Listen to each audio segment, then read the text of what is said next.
Вот хозяин жалуется, что вот у него ручка вот так болтается, и вот эти отверстия разбиты. Сейчас, значит, будем люфты выбирать и резьбу нарежем под другой диаметр.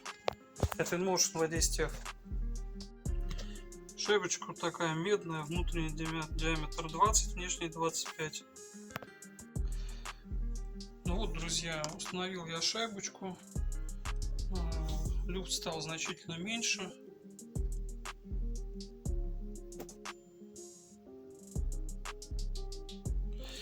Вот. А здесь вот эти два винтика я нарезал резьбу новую, установил два винта, причем я засверлился в корпус и там тоже нарезал дополнительную резьбу.